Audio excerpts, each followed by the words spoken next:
अपने YouTube channel पढ़ाकू योद्धा में आप सभी का हार्दिक स्वागत है। फ्रेंड्स, मैं आप सभी को अपने इस वीडियो में छत्तीसगढ़ के महत्वपूर्ण योजनाओं के बारे में बताने वाली हूं, जिसके अंतर्गत मैं आप सभी को छत्तीसगढ़ की जो लेटेस्ट योजनाएं हैं, ठीक है, जो अभी अभी लॉन्च किया गया है हमारे मुख्यमंत्री जी के द्वारा, इनके बारे में बताऊंगी। और इसके साथ ही फ्रेंड्स, जो पुरानी योजनाएं हैं जिनसे क्वेश्चन एग्जाम में पूछा जाता है, उन योजनाओं के बारे में भी बताऊंगी। और अभी उन योजनाओं की स्थिति क्या है, मीन्स उनके जो आंकड़े हैं फ्रेंड्स, इसके बारे में भी मैं बताऊंगी। क्योंकि फ्रेंड्स, जो सीजी व्यापम है या फिर जो पीएससी का एग्जाम होता है, उसके अंतर्गत आजकल डाटा भी पूछा जाता है, मीन्स आंकड़े पूछे जाते हैं। इसलिए मैं जो भी आप सभी को आज बताऊंगी फ्रेंड्स, इसे आप सभी नोट कर लीजिएगा। और अगर आप नोट नहीं करेंगे तो भी कोई बात नहीं है, मैं आप सभी को इस वीडियो का पीडीएफ का लिंक डिस्क्रिप्शन बॉक्स में दे दूंगी, जिससे आप सभी उस पीडीएफ को डाउनलोड कर लीजिएगा और अच्छे से पढ़ लीजिएगा। ठीक है फ्रेंड्स, तो चलिए आज का मैं ये वीडियो आप सभी के लिए स्टार्ट करती हूँ। और आज मैं आप सभी को सबसे पहले तेंदुपत्ता संग्राहक सामाजिक सुरक्षा योजना, कौन सी योजना? तेंदुपत्ता संग्राहक सामाजिक सुरक्षा योजना, जिसका नाम क्या रखा गया है? शहीद महेंद्र कर्मा। क्या नाम रखा गया है? शहीद महेंद्र कर्मा तेंदुपत्ता संग्राहक सामाजिक सुरक्षा योजना, इसके बारे में बताती हूँ। तो देखिए फ्रेंड्स, ये जो योजना है तेंदुपत्ता संग्राहक सामाजिक सुरक्षा योजना, जैसा कि नाम में क्या है, तेंदुपत्ता संग्राहक। तो जो तेंदुपत्ता का संग्रह करने वाले श्रमिक होते हैं, उनके लिए इसे स्टार्ट किया गया है। ठीक है, एक प्रकार से ये जो योजना है फ्रेंड, तेंदुपत्ता संग्राहक सामाजिक सुरक्षा योजना, ठीक है, इसका नाम क्या है, एक बार फिर से सुन लीजिए, शहीद महेंद्र कर्मा तेंदुपत्ता संग्राहक सामाजिक सुरक्षा योजना। ठीक है, तो ये नाम इसका रखा गया है। तो फ्रेंड्स, ये जो योजना है तेंदुपत्ता संग्राहक सामाजिक सुरक्षा योजना, ये एक प्रकार का बीमा योजना है। ठीक है, क्या है? एक प्रकार का बीमा योजना है। ठीक है, और इस योजना को किसके द्वारा स्टार्ट किया गया है फ्रेंड्स? इस योजना को राज्य लघु वनोपज सहकारी संघ एवं छत्तीसगढ़ राज्य सरकार के द्वारा जो तेंदुपत्ता मजदूर है ना, इनकी और सामाजिक एवं आर्थिक सुरक्षा प्रदान करने के लिए स्टार्ट किया गया है। ठीक है, क्या बोली मैं? राज्य लघु वनोपज सहकारी संघ एवं छत्तीसगढ़ राज्य सरकार के द्वारा इस योजना को स्टार्ट किया गया है। ठीक है, और इस योजना को स्टार्ट करने का उद्देश्य क्या है? जो तेंदुपत्ता संग्राहक मजदूर है ना, उनको आर्थिक एवं सामाजिक सुरक्षा प्रदान करना। ठीक है फ्रेंड्स, तो इतना समझ में आ गया होगा। अब देखिए, इस योजना को कब स्टार्ट किया गया है? 5 अगस्त 2020 को। डेट बहुत ही ज्यादा इंपॉर्टेंट है फ्रेंड्स, और आगामी किसी भी एग्जाम में ये क्वेश्चन जरूर पूछा जाएगा। ठीक है, तो देखिए इसका डेट क्या है? 5 अगस्त 2020। जो शहीद महेंद्र कर्मा तेंदुपत्ता संग्राहक सामाजिक सुरक्षा योजना है, इसको कब स्टार्ट किया गया है? 5 अगस्त 2020 को। एक्चुअली में फ्रेंड्स, ये जो 5 अगस्त है, वो जो शहीद महेंद्र कर्मा जी थे, है ना, शहीद महेंद्र कर्मा जी कौन थे? ये कांग्रेस के एक दिग्गज नेता थे। ठीक है, इनकी हत्या कर दी गई थी माओवादियों के द्वारा। ठीक है, तो इनके याद में ही इनके जन्म दिवस पर इस योजना को स्टार्ट किया गया है। ठीक है, कब है इनका जन्म दिवस? 5 अगस्त को। तो 5 अगस्त 2020 को शहीद महेंद्र कर्मा जी के नाम पर तेंदुपत्ता संग्राहक सामाजिक सुरक्षा योजना को स्टार्ट किया गया है। ठीक है, और ये डेट आप सभी को अच्छे से याद रखना है। अब देखिए फ्रेंड्स, ये जो योजना है ना, तेंदुपत्ता संग्राहक सामाजिक सुरक्षा योजना, इसके तहत क्या किया जाएगा? तो फ्रेंड्स, इसके तहत, इस योजना के तहत एक निश्चित सहायता राशि जो तेंदुपत्ता संग्राहक मजदूर है ना, इनको प्रदान किया जाएगा। जैसा कि मैं आप सभी को पहले ही बताई कि ये क्या है, एक बीमा योजना है। ठीक है, क्या है? एक बीमा योजना है। तो जिस व्यक्ति के नाम पर बीमा होगा, क्या? जिस व्यक्ति के नाम पर बीमा होगा, उसको या फिर उसकी मृत्यु हो जाने के बाद, ध्यान से सुनिएगा मैं क्या बोल रही हूँ, कि जिस व्यक्ति के नाम पर बीमा किया जाएगा, ठीक है, उस व्यक्ति को या फिर अगर उसकी मृत्यु हो जाती है, तो उसका जो उत्तराधिकारी होगा, उसको उस बीमा का पैसा दिया जाएगा। ठीक है, क्या दिया जाएगा? बीमा का जो पैसा होगा उसको दिया जाएगा। तो देखिए फ्रेंड्स, ये जो तेंदुपत्ता संग्राहक सामाजिक सुरक्षा योजना है, इसमें 2 कैटेगरी डिसाइड किया गया है। ठीक है, 2 कैटेगरी निर्धारण किया गया है। पहला है 50 वर्ष से कम आयु वाले, क्या 50 वर्ष से कम आयु वाले। तो ये जो 50 वर्ष से कम आयु वाले होंगे, है ना, तो इनके लिए 4 स्थितियां बताई गई हैं। ठीक है, अगर 50 वर्ष से कम आयु वाले किसी भी तेंदुपत्ता संग्राहक मजदूर की मृत्यु हो जाती है, ठीक है, जिसके नाम पर क्या है, बीमा है, ठीक है, मीन्स बीमित व्यक्ति की अगर मृत्यु हो जाती है तो सामान्य मृत्यु होने पर, मीन्स जैसा कि फ्रेंड्स कोई दुर्घटना नहीं हुआ है उनके साथ, जैसा सामान्य मृत्यु होता है वैसे ही अगर उनकी मृत्यु हो जाती है तो जो उत्तराधिकारी होंगे उनके, ठीक है, क्या जो उत्तराधिकारी होंगे या फिर जो नामित व्यक्ति होगा उसको कितना रुपए दिया जाएगा, 2 लाख रुपए दिया जाएगा। कितना रुपए, 2 लाख रुपए दिया जाएगा। ठीक है, उसके बाद सेकेंड केस है दुर्घटना से मृत्यु होने पर। ठीक है, क्या बोलिए मैं, आप सभी ध्यान से सुनिएगा, है ना। अगर कोई बीमित व्यक्ति है ना, मीन्स जो तेंदुपत्ता संग्राहक सामाजिक सुरक्षा योजना है, इसके अंतर्गत किसी तेंदुपत्ता संग्राहक परिवार, है ना, जिन लोग तेंदुपत्ता का संग्रहण करते हैं उसमें कई जो सबसे बड़े व्यक्ति हैं, हो सकता है उनके नाम पर बीमा करवाया जाए। ठीक है, मीन्स क्या हो गया, वो मुखिया हो गए, फिर परिवार के क्या हो गए, मुखिया हो गए। जो बीमित व्यक्ति है वो क्या हो गया, मुखिया हो गया। तो अगर फ्रेंड्स उसकी मृत्यु हो जाती है ना, जिस व्यक्ति के नाम पर क्या किया गया है, बीमा किया गया है इस योजना के अंतर्गत, अगर उसकी मृत्यु हो जाती है तो सामान्य मृत्यु होने पर 2 लाख रुपए दिया जाएगा उसके जो उत्तराधिकारी होंगे उनको। ठीक है, या फिर जो नामित व्यक्ति होगा उनको। ठीक है, कभी भी बीमा कराया जाता है ना फ्रेंड्स, तो एक नामित व्यक्ति जरूर हो रखते हैं। ठीक है, तो अगर नामित व्यक्ति या फिर जो उसका उत्तराधिकारी है उसको दिया जाएगा, अगर सामान्य मृत्यु होती है तो कितना दिया जाएगा, 2 लाख। और अगर दुर्घटना से मृत्यु होती है तो 4 लाख रुपए दिया जाएगा। कितना दिया जाएगा, 4 लाख रुपए दिया जाएगा। ठीक, अब तीसरा स्थिति है पूर्ण विकलांग या दिव्यांग होने पर। ठीक है, तो देखिए फ्रेंड्स, है ना, जो विकलांग व्यक्ति होते हैं उनको अब किस नाम से पुकारा जाता है, दिव्यांग कहा जाता है। ठीक है, आप सभी को यह पता होगा। तो अगर वो पूर्णतः दिव्यांग हो जाते हैं, मीन्स जो बीमित व्यक्ति है ना, जिनके नाम पर बीमा किया गया है तेंदुपत्ता संग्राहक सामाजिक सुरक्षा योजना के अंतर्गत, अगर वो पूर्णतः विकलांग हो जाते हैं, ठीक है, तो कितना रुपए दिया जाएगा, 2 लाख रुपए दिया जाएगा उनको। कितना रुपए दिया जाएगा, 2 लाख रुपए। ठीक है, और अगर चौथा केस है, अगर वो आंशिक रूप से विकलांग होते हैं या फिर आंशिक रूप से दिव्यांग होते हैं। अब आप सभी सोच रहे होंगे कि आंशिक विकलांग और पूर्ण विकलांग क्या होता है। ठीक है, मीन्स आंशिक दिव्यांग और पूर्ण दिव्यांग क्या होता है। तो देखिए फ्रेंड्स, आंशिक दिव्यांग का मीनिंग ये है फ्रेंड्स कि अगर जो तेंदुपत्ता मजदूर है ना, मीन्स तेंदुपत्ता संग्राहक मजदूर है, अगर उसका पैर फ्रैक्चर हो जाता है, ठीक है, मीन्स उसके पैर का हड्डी टूट गया या फिर हाथ का हड्डी टूट गया, ठीक है, तो क्या हो जाएगा, वो फिर से रिपेयर हो जाएगा, है ना। रिपेयर हो जाएगा का मीनिंग ये है कि जो अगर फ्रैक्चर हुआ है कहीं पर हड्डी टूट गया है तो उसका इलाज करवाने पर, वहां पर प्लास्टर वगैरह कर देने पर हड्डी जो है कुछ टाइम बाद में जुड़ जाता है। ठीक है, तो क्या हो गया, वो ठीक हो जाएगा। तो इसे क्या कहेंगे, आंशिक विकलांग कहेंगे। ठीक है, मीन्स अगर कहीं पर फ्रैक्चर हो गया, हड्डी टूट गया, जो कि इलाज करने के बाद ठीक हो जाए। क्या बोल रही हूँ मैं, इलाज करने के बाद अगर वो ठीक हो जाते हैं तो ये क्या हो गया, आंशिक विकलांग हुआ। ठीक है, मीन्स कुछ समय के लिए वो क्या हो गए, विकलांग हो गए। तो इस कंडीशन में क्या किया जाता है, जो बीमित व्यक्ति है जिसके नाम पर बीमा है उसे 1 लाख रुपए दिया जाता है। ठीक है, मतलब दिया जाएगा, है ना, इस योजना के अंतर्गत। और केस 3 में क्या बोले, पूर्ण विकलांग या फिर पूर्ण दिव्यांग, है ना, दिव्यांग ही कहते हैं आजकल, है ना, तो आप सभी दिव्यांग भी याद रखिएगा।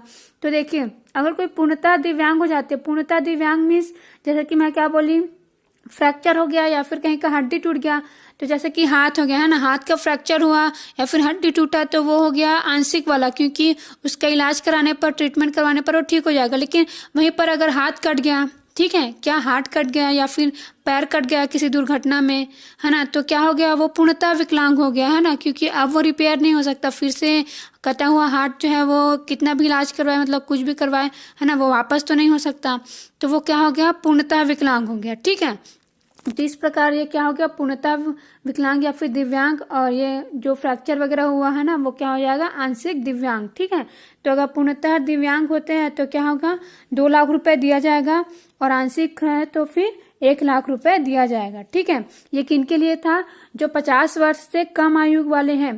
किनके लिए, 50 वर्ष से कम आयु वाले जो बीमित व्यक्ति है ना, जिनके नाम पर बीमा है तेंदुपत्ता संग्राहक सामाजिक सुरक्षा योजना, और आप सभी इसका जो नाम रखा गया उसे जरूर याद रखिएगा, शहीद महेंद्र कर्मा तेंदुपत्ता संग्राहक सुरक्षा योजना, ठीक है, या फिर संग्राहक सामाजिक सुरक्षा योजना, ठीक है। तो इसके अंतर्गत जिस व्यक्ति की आयु जो है 50 वर्ष से कम है तो उनके लिए ये 4 केस होगा, ठीक है। और लेकिन अगर उनकी आयु, जिसके नाम पर बीमा है ना, उनकी आयु अगर 50 वर्ष से 59 वर्ष है, ठीक है, कितना 50 to 59 ईयर के बीच है, तो उनके लिए भी 4 कंडीशन ही रहेगा, मीन्स 4 स्थितियां ही रहेगी, लेकिन जो पैसा है ना उसमें अंतर है ना, जितना रुपया मिलेगा उसमें अंतर है, तो इसे भी आप सभी याद रखिएगा। तो देखिए, अगर 50 वर्ष से 59 वर्ष के बीच है ना किसी व्यक्ति की मृत्यु हो जाती है ना जिसके नाम पर बीमा है, तो अगर सामान्य मृत्यु होता है तो 30,000 रुपया दिया जाएगा, ठीक है। क्या सामान्य मृत्यु अगर होती है ना जिसके नाम पर बीमा है उनका, तो उनके जो उत्तराधिकारी हैं या फिर जो नॉमिनी है ना, या फिर जो नामित व्यक्ति हैं, उन्हें कितना रुपया मिलेगा, 30,000 रुपया मिलेगा, ठीक है। और अगर दुर्घटना से मृत्यु होती है तो 75,000 रुपये दिया जाएगा, कितना हजार रुपये, 75 या फिर 75,000 दिया जाएगा, ठीक। और पूर्णतः विकलांग हो जाते हैं ना, मीन्स पूर्णतः दिव्यांगता हो जाती है ना, तो कितने रुपए दिया जाएगा, 75,000 रुपये दिया जाएगा, कितने रुपए, 75,000 रुपये दिया जाएगा। और आंशिक दिव्यांगता होने पर 34,500 रुपये है ना, मीन्स 37,500 रुपीज दिया जाएगा, ठीक है फ्रेंड्स। तो आप सभी को ये जो डाटा है ना इसको थोड़ा सा दिमाग में रखिएगा। कभी कभी जो पीएससी है ना वो इस टाइप का क्वेश्चन पूछ देता है, लेकिन व्यापम में फ्रेंड्स, व्यापम में इसका डेट बहुत इंपॉर्टेंट है। क्या इंपॉर्टेंट है, डेट। व्यापम में डेट ही पूछा जाता है ना, वैसे पीएससी में भी डेट ही पूछा जाता है अधिकतर, लेकिन कभी कभी जब क्वेश्चन को थोड़ा सा डिफिकल्ट करना होता है तो थोड़ा सा डीपली पूछ देते हैं। और पीएससी जो मेंस है फ्रेंड्स है ना, उसमें आप सभी को जो योजनाएं वाला टॉपिक है ना उसके अंतर्गत इसको लिखना होता है ना। पीएससी जो होता है मेंस वो रिटन एग्जाम होता है, तो पीएससी मेंस में भी पूछा जा सकता है इस योजना के बारे में, तो इसको पूरा लिखना होगा। तो मैं जैसा बताई हूँ आप सभी वैसा लिखेंगे तो आपको पूरे मार्क्स मिलेंगे टोटल, ठीक है। तो पीएससी मेंस के लिए आपको पूरा याद रखना है, ठीक है। पीएससी के लिए आप सभी थोड़ा सा दिमाग में रखिएगा ये जो दोनों बातें मैं बताई हूँ, 50 ईयर वाला और 50 to 59 ईयर वाला, ठीक है। और व्यापम के लिए तो आप सभी का जो मैं इसको बताई हूँ कि किन्होंने स्टार्ट किया है ना, राज्य लघु वनोपज सहकारी संघ एवं छत्तीसगढ़ राज्य सरकार के द्वारा करके, ठीक है। और साथ ही इसका जो उद्देश्य है ना, तेंदुपत्ता मजदूरों को क्या करना, आर्थिक एवं सामाजिक सुरक्षा प्रदान करना, इसका उद्देश्य याद रखिए। और साथ ही इसका डेट, ठीक है, 5 अगस्त 2020, ठीक है ना फ्रेंड्स। और मैं इतने बार आप सभी को बोल के बताई हूँ तो मुझे पूरी उम्मीद है कि आप सभी को अच्छे से समझ में आ गया होगा, ठीक है, क्योंकि समझना बहुत ही जरूरी होता है। अब आगे देखते हैं फ्रेंड्स है ना, इसके लिए पात्रता भी मैं आप सभी को बता देती हूँ। पात्रता यह है फ्रेंड्स कि जो आवेदन करने वाला व्यक्ति है, तेंदुपत्ता मजदूर है ना, उसकी आयु जो है या तो 59 वर्ष होना चाहिए, 59 ईयर होना चाहिए, या फिर उससे कम होना चाहिए, ठीक है। क्या 59 ईयर होना चाहिए या फिर उससे कम होना चाहिए, ठीक है। और इस योजना के अंतर्गत जितने भी तेंदुपत्ता संग्राहक मजदूर है सभी पात्र होंगे, ठीक है, चाहे वो कोई भी हो, है ना, सभी क्या होंगे, इस योजना के अंतर्गत पात्र होंगे। तो इस प्रकार ये इसकी पात्रता है। अब फ्रेंड्स मैं आप सभी को अगला बहुत ही ज्यादा इम्पोर्टेंट योजना बताने वाली हूँ, जो कि बहुत ही इम्पोर्टेंट है और इससे क्वेश्चन एग्जाम में पूछा ही जाता है, ठीक है। और इससे रिलेटेड मैं आप सभी को डाटा भी बताऊंगी। तो ये कौन सी योजना है फ्रेंड्स, ये योजना है सौर सुजला योजना, ठीक है। कौन सी योजना, सौर सुजला योजना। और ये बहुत ही ज्यादा इंपॉर्टेंट योजना है, ये बार बार रिपीट होने वाला योजना है, ठीक है। तो सबसे पहले तो आप सभी ये याद रखिए कि ये जो सौर सुजला योजना है ना, इसका प्रारंभ कब किया गया था, नवंबर 2016 में, ठीक है। कब किया गया था, नवंबर 2016 में, ठीक है। और ये जो सौर सुजला योजना है ना, इसके अंतर्गत क्या किया जाता है, सौर ऊर्जा से चलने वाले सिंचाई पंप उपलब्ध करवाए जाते हैं, ठीक है। क्या जो किसान होते हैं ना, है ना, उनको सौर ऊर्जा से मीन्स सोलर एनर्जी से चलने वाले सिंचाई पंप दिया जाता है, ठीक है, कुछ अंशदान पर, ठीक है। कुछ अंशदान पर बोलने से क्या मीन्स किसानों से कुछ पैसे लेकर उनको ये जो सिंचाई पंप है वो दिया जाता है। और ये जो सौर ऊर्जा से रिलेटेड जो सिंचाई पंप होते हैं उनकी कीमत बहुत ही ज्यादा होती है, ठीक है, लाखों में होता है, मीन्स लाख में होता है इनका जो कीमत है वो, है ना। लेकिन जो हमारी राज्य सरकार है ना, वो इस योजना के तहत, कौन सी योजना, सौर सुजला योजना के तहत जो किसान है ना, इनको हजार में, है ना, 7,000 12,000 ऐसे में क्या दे रहा है, ये जो सिंचाई पंप है ना, सोलर सिंचाई पंप ये दे रहे हैं, ठीक है, इस योजना के अंतर्गत। इसलिए ये योजना बहुत ही ज़्यादा इम्पोर्टेंट हो जाता है। तो देखिए फ्रेंड्स, ये जो सौर सूजला योजना है ये प्रारंभ कब किया गया था, अच्छे से याद रख लीजिए, नवंबर 2016 में। कब किया गया था, नवंबर 2016 में, ठीक है, मीन्स 2016 में। और इसका उद्देश्य मैं आप सभी को बता दी हूँ, सौर ऊर्जा से चलने वाले सिंचाई पंप उपलब्ध करवाना, ठीक है, कुछ अंशदान पर, ठीक है, कुछ अंशदान पर मतलब किसानों से कुछ पैसे लेकर, ठीक। तो देखिए फ्रेंड्स, इस योजना में क्या प्रावधान किया गया, मीन्स जो सिंचाई पंप है ना, सौर सिंचाई पंप है, उसमें क्या छूट दी गई है, क्या रियायतें दी गई हैं, आपको ये याद रखना है। तो देखिए, जो 3 HP के सौर पंप होते हैं, ठीक है, HP क्या है फ्रेंड्स, जो पंप है ना, उस जो इंजन है उसका यूनिट है, यूनिट मीन्स उसका मात्रक है, ठीक है। HP का फुल फॉर्म होता है हॉर्स पावर, क्या होता है, हॉर्स पावर, ठीक है, और हिंदी में क्या कहते हैं, अश्व शक्ति कहते हैं, क्या कहते हैं, अश्व शक्ति। तो फिर जो 3 HP के सौर पंप होते हैं, है ना, उसको फ्रेंड्स जो ST SC वाले जो किसान है ना, ST SC वर्ग के जो किसान हैं, उन्हें सिर्फ 7,000 में दिया जाता है, ठीक है, कितने में, सिर्फ 7,000 में, ठीक है। OBC वर्ग के जो किसान हैं उनको 12,000 रुपए में दिया जाता है, कितने में, सिर्फ 12,000 रुपए में, जबकि इसकी कीमत कितने में होती है, लाख में होती है, ठीक है, बहुत ही ज्यादा ये महंगा होता है। लेकिन जो सरकार है, हमारी जो राज्य सरकार है, वो सौर सूजला योजना के अंतर्गत 1,000 में ही जो किसान है उनको उपलब्ध करवा रहे हैं, ठीक है। तो देखो, ST SC है ना, जो कैटेगरी के हैं किसान, उनको 7,000 में, OBC वालों को 12,000 में, जनरल वालों को 18,000 में, ठीक है।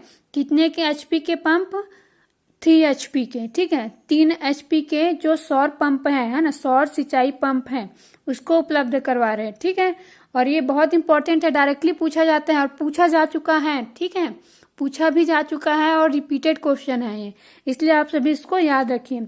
उसके बाद देखिए 5 HP के सौर पंप है ना, 5 HP के या फिर 5 HP के सौर सिंचाई पंप को कितने में उपलब्ध करवा रहे हैं, ST SC कैटेगरी के जो किसान हैं उनको 10,000 में उपलब्ध कराया जा रहा है, OBC को 15,000 में, और जो जनरल वाले किसान है ना उनको 20,000 में उपलब्ध कराया जा रहा है, ठीक है ना। तो इस प्रकार आप सभी बहुत इजीली याद रख सकते हैं। जैसे कि 5 वाला का देखिए, 5 वाला जो HP वाला है वो पूरा 5 के ही गुणक है ना, आप सभी देख रहे हैं ना, मीन्स 5 का क्या है, 5 का 2 गुना है ना, कौन सा वाला, ST SC वाला, ठीक है, 10,000। उसके बाद OBC वाला उसका 3 गुना है ना, उसके बाद जनरल वाला उसका 4 गुना है, ठीक है। तो ये तो बहुत ही सिंपल हो गया, 10,000 15,000 20,000, ठीक है। इसके बाद देखिए जो 3 HP के है उसको भी आप इजीली याद रख सकते हैं, 7 12 और 18, ठीक है, क्या, 7 12 और 18, और आप सभी को इसको याद ही रखना है ना। अब आगे देखिए, इससे रिलेटेड मैं आपको करेंट नॉलेज दे रही हूँ जो कि मोस्ट इंपॉर्टेंट है, और ये क्वेश्चन डेफिनेटली किसी न किसी एग्जाम में जरूर आएगा, ठीक है। तो देखिए फ्रेंड्स, ये जो डाटा मैं आपको बता रही हूँ ये जून का है ना। तो देखिए, हमारी जो राज्य सरकार है उसके द्वारा एक आंकड़ा जारी किया गया था, है ना, जून 2020 में, जिसके तहत अभी तक ये जो सौर सूजला योजना है, ठीक है, क्या ये जो सौर सूजला योजना है इसके अंतर्गत 78,73,0 मीन्स 78,730 सौर पंप, कितना, 78,730 मीन्स 78,730, है ना, सौर सिंचाई पंप स्थापित किए जा चुके हैं, ठीक है। मीन्स 78,730 जो सौर सिंचाई पंप है अभी तक किसानों को वितरित किया जा चुका है, ठीक है, किसके तहत, ये जो सौर सूजला योजना है इसके तहत, ठीक है। तो डायरेक्टली क्वेश्चन पूछा जाएगा आप सभी को, जून 2020 तक, है ना, सौर सूजला योजना के अंतर्गत कितने सौर सिंचाई पंप स्थापित किए जा चुके हैं। तो आप सभी का आंसर क्या होगा, 78,730, कितना, 78,730। आप सभी सिंपली याद रख सकते हैं 78,73,0, ठीक है। कैसे याद रखेंगे, 78,73,0, ठीक है ना। और देखिए इससे रिलेटेड एक और जो मोस्ट इंपॉर्टेंट है वो मैं आप सभी को बता देती हूँ। 2020-21 में, किसमें, 2020-21 में 20,000 सोलर पंप स्थापित करने का लक्ष्य है। डायरेक्ट क्वेश्चन पूछा जाएगा कि इस वर्ष सौर सूजला योजना के तहत जो राज्य सरकार है इनके द्वारा, है ना, कितना सोलर पंप सोलर सिंचाई पंप है ना, या फिर सौर सिंचाई पंप स्थापित करने का लक्ष्य है। सोलर बोले सौर बोले एक ही है ना, सोलर जो है वो उसका इंग्लिश है ना, ठीक है। सौर का इंग्लिश जो ट्रांसलेशन है वो सोलर है, ठीक है। तो डायरेक्टली पूछा जाएगा, तो आप सभी का आंसर क्या होगा? 20,000। 2020-21 में 20,000 सोलर पंप स्थापित करने का लक्ष्य रखा गया है। कितने हजार? 20,000, ठीक है ना, 20,000, ठीक है। अब इनके अलावा दो और है फैक्ट जिनको मैं आप सभी को बता देती हूँ। वैसे इससे अभी तक क्वेश्चन नहीं पूछा गया है, लेकिन आप सभी को ये बातें पता होना चाहिए। तो देखिए फ्रेंड्स, ये जो 78,000 है ना 730 सोलर पंप जो स्थापित किए जा चुके हैं, सोलर सिंचाई पंप है ना, इसके तहत 2,46,000 एकड़ में सिंचाई सुविधा मिल रही है। कितना? 2,46,000 एकड़ में सिंचाई हो रही है, ठीक है। और ये जो योजना है ना, इसके अंतर्गत 281 सोलर जल शुद्धिकरण संयंत्र भी स्थापित किए गए हैं। कितना? 281 सोलर जल शुद्धिकरण मीन्स प्यूरिफिकेशन, ठीक है, संयंत्र स्थापित किए गए हैं, ठीक है ना। तो फ्रेंड्स, इससे रिलेटेड इतने करंट अफेयर्स आप सभी को याद रखने हैं। अब देखिए फ्रेंड्स, आगे मैं आप सभी को अगली योजना बताती हूँ, है ना। ये योजना आप सभी को अच्छे से समझ में आ गया होगा। तो अगली योजना है फ्रेंड्स, तो अपने वनवास के दौरान उन्होंने छत्तीसगढ़ में माता सीता के साथ, है ना, जितने भी जगहों से गुजरे, मीन्स जितने भी स्थलों से वो गुजरे और जहाँ पर वो क्या करे थे, विश्राम किए थे, रुके थे, उन स्थानों को पर्यटक केंद्रों के रूप में विकसित किया जाना है, ठीक है। तो ये जो योजना है राम वन गमन पथ योजना, इसके अंतर्गत छत्तीसगढ़ के कुल 51 स्थलों में 51 स्थलों का पर्यटन केंद्रों के रूप में विकास किया जाएगा, जिसके अंतर्गत पहले चरण में 9 स्थलों का विकास किया जा रहा है, ठीक है। कितने स्थलों का? 9 स्थलों का विकास किया जा रहा है और इनका नाम हमें पता होना चाहिए। और ये जो 9 स्थल है ना, इनका विकास करने में अधोसंरचना मीन्स इंफ्रास्ट्रक्चर डेवलपमेंट करने के लिए कितने रुपए का प्रावधान किया गया है? 10 करोड़ रुपए का प्रावधान किया गया है। तो आप सभी के लिए इम्पोर्टेंट ये है कि प्रथम चरण में कितने स्थलों का विकास किया जा रहा है। तो प्रथम चरण में 9 स्थलों का विकास किया जा रहा है और कुल टोटल कितने स्थलों का विकास किया जाएगा? 51। कितना? 51 या फिर 51। ये दोनों बातें आप सभी को याद रखना है। और ये 9 स्थल कौन कौन से है ये भी आपको पता होना चाहिए, ठीक है। तो मैं आप सभी को ये जो 9 स्थल है और उनके जिलों के नाम बता रही हूँ, ध्यान से सुनिएगा। तो सबसे पहला स्थल देखिए यहाँ पर सीतामढ़ी हर चौका। कौन सा स्थल? सीतामढ़ी हर चौका, ये कोरिया में, ठीक है। कौन सा? सीतामढ़ी हर चौका, कोरिया में। रामगढ़, सरगुजा, अंबिकापुर, ठीक है। मीन्स जो अंबिकापुर है ना, है वहाँ पर है रामगढ़, और ये कौन से जिले में है? ये सरगुजा जिले में स्थित है। इसके बाद शिवरी नारायण जो कि जांजगीर चांपा जिले के अंतर्गत आता है। तुरतुरिया जो कि बलौदाबाजार जिले के अंतर्गत आता है। चंदखुरी जहाँ पर कौशल्या माता का मंदिर है, ठीक है, और ये कहाँ पर है? रायपुर में है। कहाँ पर है? रायपुर में। राजिम जो कि बहुत ही फेमस है, आप सभी जानते हैं, ये गरियाबंद जिले के अंतर्गत आता है। सिहावा सप्तऋषि आश्रम, ये धमतरी जिले के अंतर्गत आता है। कहाँ पर? धमतरी जिले के अंतर्गत आता है सिहावा सप्तऋषि आश्रम।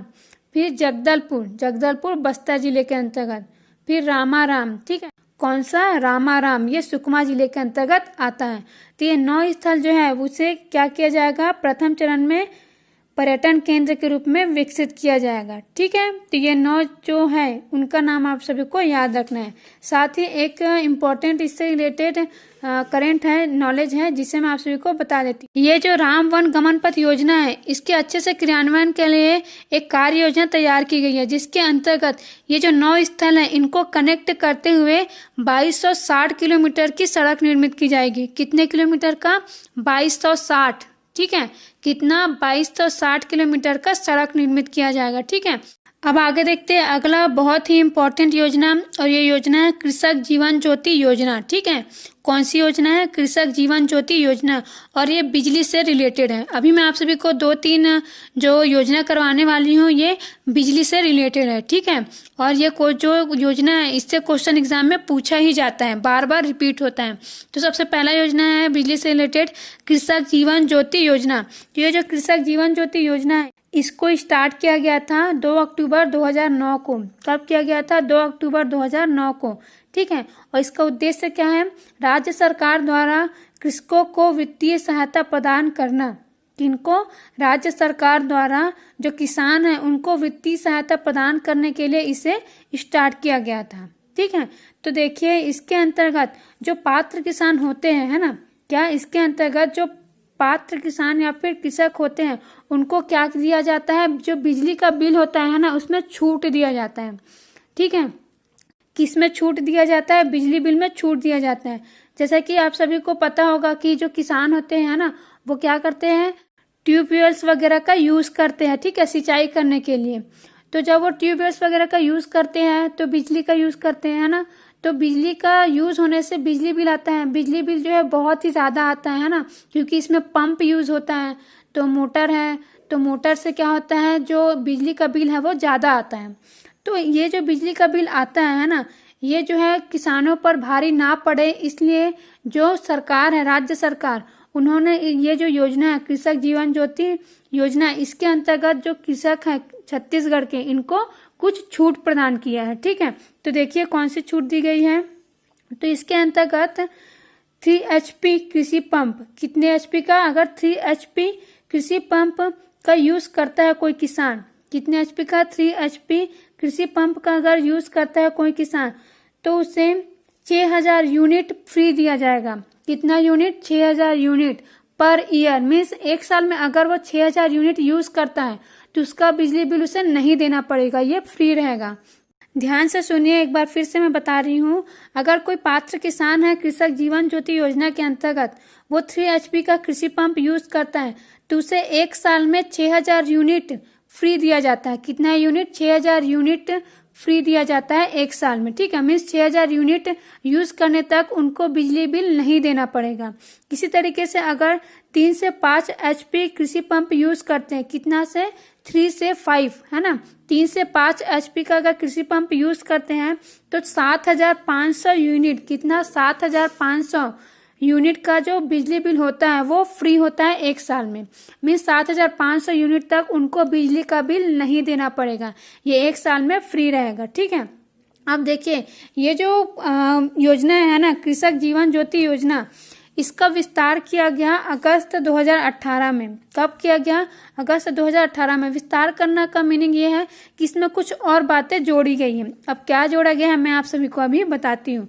तो देखिए ये जो कृषक जीवन ज्योति योजना है, इसके अंतर्गत अब क्या किया गया है, सिंचाई पंपों पर फ्लैट रेट की सुविधा दी गई है। ठीक है, क्या रेट की, फ्लैट रेट की सुविधा दी गई है। Flat rate means fix rate. ठीक है, क्या, फिक्स रेट। जैसा कि किसी भी फ्लैट को क्या करते हैं, किराए पर दिया जाता है ना, क्या दिया जाता है, किराए पर, तो उसका जो रेट होता है वो फिक्स होता है कि एक महीने में 2000 देना है तो 2000 ही देना है। जिस फ्लैट को किराए पर लिए है ना, उसका यूज कितना भी करें, लेकिन महीने में उसे कितना ही रुपया देना पड़ेगा, 2000। ठीक है, तो ये क्या हो गया, फिक्स रेट हो गया। ठीक है, तो जो सिंचाई पंप है ना, उस पर क्या कर दिया गया, फ्लैट रेट की सुविधा दी गई है अगस्त 2018 में, इसका विस्तार करके। तो इसके अंतर्गत क्या किया गया है, 5 HP या फिर उससे कम या फिर उससे अधिक, ठीक है, 5 HP का क्या, सिंचाई पंप। ठीक है, अगर कोई किसान 5 HP या फिर उससे ज्यादा का या फिर उससे कम का सिंचाई पंप यूज करता है, ठीक है, जिसकी संख्या 1 हो सकता है या फिर 2 हो सकता है, मीन्स 1 से 2 अगर सिंचाई पंप यूज करता है 5 HP का या फिर उससे अधिक का या फिर उससे कम का, तो उसे पर HP 200 रुपये ही देना होगा पर मंथ। ठीक है, क्या बोल रही हूँ मैं, 200 रुपये अब फिक्स कर दिए हैं, चाहे वो कितना भी यूज करे मंथ में। ठीक है, एक महीने में वो जो 2 सिंचाई पंप है ना 5 HP का, उसे कितना भी यूज करे, उसको सिर्फ 200 रुपये ही देना है पर HP पर मंथ। ठीक है, इसी तरीके से अगर 5 HP का या फिर उससे ज्यादा या फिर उससे कम का सिंचाई पंप कोई भी किसान यूज करता है, जिसकी संख्या 2 से ज्यादा, 3, 4, 5 या फिर अगर उससे ज्यादा है, तो उसे पर मंथ 300 रुपये ही देना है। कितना रुपए ही देना है, 300 रुपये ही देना है पर HP पर मंथ। तो इस प्रकार ये जो सिंचाई पंप है ना, इस पर क्या कर दिया गया, फ्लैट रेट की सुविधा दी गई है। और आप सभी को ये जो विस्तार किया गया है इसको याद रखना है। ठीक है ना, तो ये क्या इसके अंतर्गत था, कृषक जीवन ज्योति योजना के अंतर्गत। और ये जो विस्तार किया गया है ना कृषक जीवन ज्योति योजना में, इसका विस्तार जो है वो छत्तीसगढ़ सहज बिजली बिल योजना के अंतर्गत किया गया है। ठीक है, क्या बोली मैं, अभी मैं आप सभी को जो फ्लैट रेट वाला सुविधा जो दिया गया है इसके बारे में बताई ना, तो ये जो विस्तार किया गया है कृषि जीवन ज्योति योजना में ये विस्तार जो है वो छत्तीसगढ़ सहज बिजली बिल योजना के अंतर्गत किया गया है। ठीक है, अब देखिए, अब ये जो बिजली से रिलेटेड जो कृषक जीवन ज्योति योजना है ये खत्म हुआ। अब मैं बिजली से रिलेटेड दूसरा योजना बता रही हूँ, छत्तीसगढ़ सहज बिजली बिल योजना। कौन सा योजना? छत्तीसगढ़ सहज बिजली बिल योजना, जिसके अंतर्गत विस्तार किया गया है। तो ये जो छत्तीसगढ़ सहज बिजली बिल योजना है इसको आरंभ किया गया था जुलाई 2018 में। कब किया गया था? जुलाई 2018 में। ठीक है, इसका उद्देश्य क्या था? गरीबों को मुफ्त में बिजली मुहैया कराना। क्या था उद्देश्य? गरीबों को मुफ्त में बिजली मुहैया कराना, मीन्स उपलब्ध करवाने के लिए। तो इसमें क्या है? इसमें भी 2 कंडीशन है। 30 यूनिट फ्री है, ठीक है, जिसको क्या कहते हैं? टैरिफ रेट कहते हैं। क्या कहते हैं? टैरिफ रेट कहते हैं। फिर 30 यूनिट से अगर ज़्यादा हो जाता है ना, मीन्स 30 यूनिट से ज़्यादा होता है तो फ्लैट रेट पर देना होगा। तो फ्रेंड्स, अब आप सभी थोड़ा सा कंफ्यूज हो रहे होंगे कि टैरिफ रेट क्या है और फ्लैट रेट क्या है। ठीक है, तो फ्लैट रेट तो मैं आपको बता दूं कि जो फिक्स होता है ना, उसे फ्लैट रेट कहते हैं। तो टैरिफ रेट क्या है फ्रेंड्स? टैरिफ रेट यहाँ पर, जैसे कि यहाँ पर क्या बोला, 30 यूनिट फ्री है ना, तो टैरिफ रेट में क्या होता है? एक लिमिट तक फ्री होता है। क्या? एक लिमिट तक फ्री होता है। उसके बाद अगर यूज़ किया जाता है ज़्यादा, है ना, मीन्स जो रेट दिया गया है ना, मीन्स जो भी लिमिटेशन दिया गया है, सीमा दी गई है, अगर उससे ज़्यादा कोई यूज़ करता है तो उसका पैसा लगता है। ठीक है, क्या? उसका पैसा लगता है। ठीक है ना, तो ये क्या होता है? टैरिफ रेट होता है। तो यहाँ पर जो टैरिफ रेट है और जो फ्लैट रेट है, आप सभी को समझ में आ गया होगा। ठीक है, तो देखिए, जो 30 यूनिट है ना, क्या 30 यूनिट जो है वो फ्री रहता है। किसके अंतर्गत? छत्तीसगढ़ सहज बिजली बिल योजना के अंतर्गत अगर आप 30 यूनिट यूज़ करते हो बिजली का, है ना, तो वो फ्री रहेगा। उसका बिजली बिल नहीं आएगा, मीन्स उसका पैसा आपको नहीं देना पड़ेगा अगर आप 30 यूनिट अगर आप 30 यूनिट यूज़ करते हैं तो। ठीक है, ये किनके लिए है? और ये गरीबों के लिए है। ठीक है, तो अगर कोई गरीब फैमिली है ना, जो कि इसके अंतर्गत पात्र है, छत्तीसगढ़ सहज बिजली बिल योजना के अंतर्गत, तो 30 यूनिट तक जो बिजली है ना, उसको यूज़ कर सकते हैं, वो फ्री रहेगा, उनको बिजली बिल नहीं लगेगा। ठीक है, लेकिन अगर 30 यूनिट से ज़्यादा यूज़ करते हैं, ठीक है, क्योंकि क्या बोली मैं, जो टैरिफ रेट है ना, वो क्या होता है? एक लिमिटेशन तक ही रहता है। तो अगर ये 30 यूनिट से ज़्यादा यूज़ करते हैं तो उनको पैसा देना पड़ेगा। ठीक है, तो ये पैसा कौन से रेट पर देंगे? फ्लैट रेट पर। ठीक है, फ्लैट रेट मीन्स क्या? फिक्स रेट पर। ठीक है, क्या? ये रेट भी फिक्स होगा कि 1 महीने में आपको इतना रुपया ही देना है। ठीक है फ्रेंड्स, आप सभी को समझ में आ गया होगा कि फ्लैट रेट क्या है। फ्लैट रेट मीन्स जो फिक्स है। तो अगर ये जो छत्तीसगढ़ सहज बिजली बिल योजना है, इसके अंतर्गत 30 यूनिट से ज़्यादा बिजली बिल यूज़ किया जाता है किसी गरीब परिवार के द्वारा, तो उन्हें फिक्स रेट पर क्या देना पड़ेगा? बिजली का बिल देना पड़ेगा। ठीक है, अब देखिए आगे, बीपीएल एकल बत्ती कनेक्शन। ठीक है, तो ये जो एकल बत्ती कनेक्शन है, आप सभी इससे भली भांति परिचित होंगे। तो ये जो एकल बत्ती कनेक्शन वाले होते हैं ना, फैमिली, इनको 30 यूनिट तक फ्री दिया जाता है बिजली। ठीक है, कितने यूनिट तक? 30 यूनिट तक फ्री दिया जाता है बिजली। अब इसके बाद मैं आप सभी को 1-2 डाटा बता रही हूँ, है ना, जिसमें से जो पहला वाला डाटा है ये इम्पोर्टेंट है और एग्जाम में पूछा जा सकता है। अभी जो राज्य है हमारा, है ना, राज्य में कुल विद्युत उपभोक्ता 2018-19 की स्थिति में कितना है, ऐसा करके क्वेश्चन पूछा जा सकता है। तो राज्य में कुल विद्युत उपभोक्ता 2018-19 की स्थिति में कितना है? 56,10,000 है। कितने हैं? 56,10,000 है। ठीक है, और सितंबर 2019 की स्थिति में जो कुल बीपीएल कनेक्शन है वो कितना है? 19,77,840। तो ये इतना इम्पोर्टेंट नहीं है आप सभी के लिए। आप सभी के लिए इम्पोर्टेंट है राज्य में कुल विद्युत उपभोक्ता कितना है 2018-19 की स्थिति में, तो कितना है? 56,10,000। कितना है? 56,10,000। तो जैसा कि मैं आप सभी को बताई कि जो छत्तीसगढ़ सहज बिजली बिल योजना है, इसी के अंतर्गत क्या किया गया था? जो कृषि जीवन ज्योति योजना है ना, क्या? कृषक जीवन ज्योति योजना है ना, कृषि नहीं, कृषक जीवन ज्योति योजना है। इसमें अगस्त 2018 में क्या किया गया था? विस्तार किया गया था। ठीक है, विस्तार करना मीन्स कुछ ऐड करना। ठीक है, तो इसी तरीके से इसमें भी क्या किया गया? योजना में विस्तार किया गया अगस्त 2018 की स्थिति में। ठीक है, तो जो टैरिफ रेट था, है ना, 30 यूनिट करके, क्या था? 30 यूनिट टैरिफ रेट था, इसको 40 यूनिट कर दिया गया। क्या कर दिया गया? जो 30 यूनिट टैरिफ रेट था, इसको 40 यूनिट कर दिया गया। और जो फ्लैट रेट है ना, इसको कितना किया गया है? 100 रुपये पर मंथ। ठीक है, मीन्स कितना भी बिजली का यूज़ करे, जो छत्तीसगढ़ सहज बिजली बिल योजना वाले हैं, वो कितना भी बिजली का यूज़ करें, ठीक है, उनको पर मंथ 100 रुपये ही देना है। क्योंकि फ्लैट रेट मीन्स मैं क्या बताई थी? Fix rate. ठीक है, तो 100 रुपये पर मंथ उनको देना है। कि मीन्स फ्रेंड्स 40 यूनिट यूज करने के बाद, और अगर ज़्यादा बिजली यूज़ करते हैं ना 40 यूनिट से ज़्यादा, तो 40 यूनिट के बाद से काउंटिंग स्टार्ट होगा जो यूनिट है उसका, ठीक है, क्योंकि 40 यूनिट तक तो फ्री है। तो 40 यूनिट के बाद कितना भी यूज़ करें, है ना, उसको कितना रुपए देना पड़ेगा पर मंथ? 100 रुपये देना पड़ेगा। कितना रुपए? 100 रुपये। ठीक है फ्रेंड्स, तो इस प्रकार ये क्या था? फ्लैट रेट था। तो आप सभी को समझ में आ गया होगा दोनों योजना, और दोनों ही क्या है? इंपॉर्टेंट है, और इनसे क्वेश्चन एग्जाम में पूछा जाता है। खासकर जो जीवन ज्योति योजना है ना, उसका जो डेट है वो आप सभी के लिए बहुत ही इम्पोर्टेंट है, और जो पंप के बारे में आप सभी को बताई हूँ उसे भी आप सभी अच्छे से याद रखिएगा। अब आगे देखते हैं अगला योजना। अगला योजना है गार्बेज कैफे योजना। कौन सा योजना? गार्बेज कैफे योजना।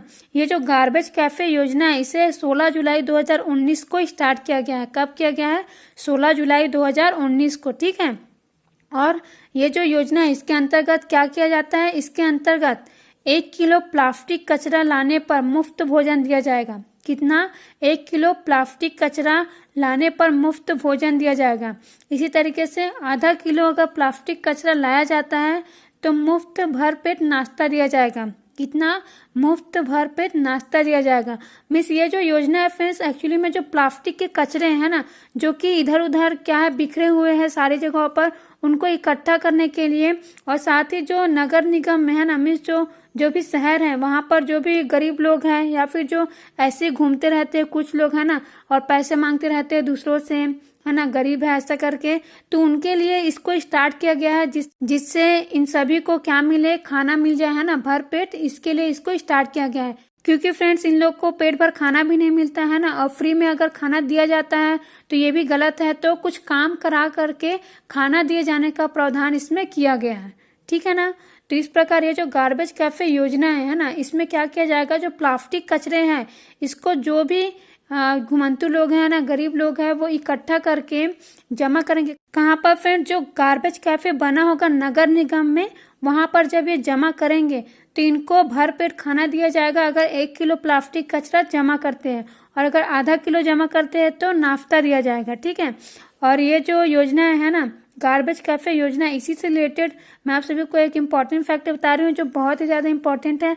और ये फैक्ट है अंबिकापुर जो शहर है ना सरगुजा जिले का, वो देश का प्रथम गार्बेज कैफे ओपन किया गया यहाँ पर। मीन्स अंबिकापुर जो नगर निगम है यहाँ पर देश का पहला गार्बेज कैफे स्टार्ट किया गया है, ठीक है। तो आप सभी इसको याद रखिएगा। आप सभी को समझ में आ गया होगा कि गार्बेज कैफे क्या है, ठीक है। तो एक्चुअली में ये किस लिए ओपन किया गया है? जो प्लास्टिक कचरा है ना, इसको इकट्ठा करने के लिए, और जो घुमंतु लोग हैं जिनको खाना नहीं मिलता है उनको काम के बाद, है ना, मीन्स काम करने के बाद भोजन, भरपेट भोजन देने के लिए इसको स्टार्ट किया गया है। और मेनली ये किस पर फोकस्ड है? नगर निगम, है ना, मीन्स जो शहर है वहां पर। और सबसे पहला कहाँ पर ओपन किया गया है? अंबिकापुर में। आप सभी को ये याद रखना है, और ये क्वेश्चन कभी भी रिपीट हो सकता है। अब आगे देखिए अगला जो योजना है वो प्रधानमंत्री कृषि सिंचाई योजना। ये बहुत ही ज्यादा इंपॉर्टेंट है, और बार बार सीजीपीएससी में इससे क्वेश्चन पूछा जा रहा है, ठीक है। तो देखिए फ्रेंड्स, ये जो प्रधानमंत्री कृषि सिंचाई योजना है इसे 2015-16 में स्टार्ट किया गया था, ठीक है। वैसे तो इसके अंतर्गत कितनी योजनाएं हैं? 99 योजनाएं हैं, ठीक है, टोटल। लेकिन वो हमारे लिए इम्पोर्टेंट नहीं है, क्योंकि ये जो प्रधानमंत्री कृषि सिंचाई योजना है, जैसे कि क्या लिखा है प्रधानमंत्री, मीन्स ये पूरा सेंट्रल लेवल का है। तो इसके अंतर्गत जो राज्य है ना, सभी राज्य उसके जो परियोजना है वो शामिल है। लेकिन हमारे राज्य से सिर्फ 3 परियोजना शामिल है जिनका नाम हमारे लिए बहुत ही इम्पोर्टेंट है। और ये बार बार क्वेश्चन पूछा जा रहा है कि जो प्रधानमंत्री कृषि सिंचाई योजना है इसके अंतर्गत छत्तीसगढ़ के कौन से परियोजना शामिल है? तो सिर्फ 3 ही परियोजना शामिल है। और ये परियोजना कौन कौन सी है? केलो परियोजना, खारंग परियोजना, मनियारी परियोजना, ठीक है। तो ये जो केलो परियोजना है, इसके बाद है खारंग परियोजना। तो खारंग परियोजना को एक और नाम से जाना जाता है, संजय गांधी परियोजना। कौन से नाम से? संजय गांधी परियोजना। तो आप सभी को इसका जो नाम है संजय गांधी परियोजना, इसे भी याद रखना है। और मनियारी परियोजना का क्या नाम रखा गया है? राजीव गांधी परियोजना। कौन सी परियोजना? राजीव गांधी परियोजना, ठीक है। तो इन दोनों का जो नाम है आपको पता होना चाहिए, क्योंकि कभी कभी डायरेक्टली यही नाम दे दिया जाता है एग्जाम में, है ना। तो इसीलिए आप सभी को पता रहना चाहिए। तो मनियारी परियोजना को किस नाम से जानते हैं? राजीव गांधी परियोजना, और खारंग को संजय गांधी परियोजना।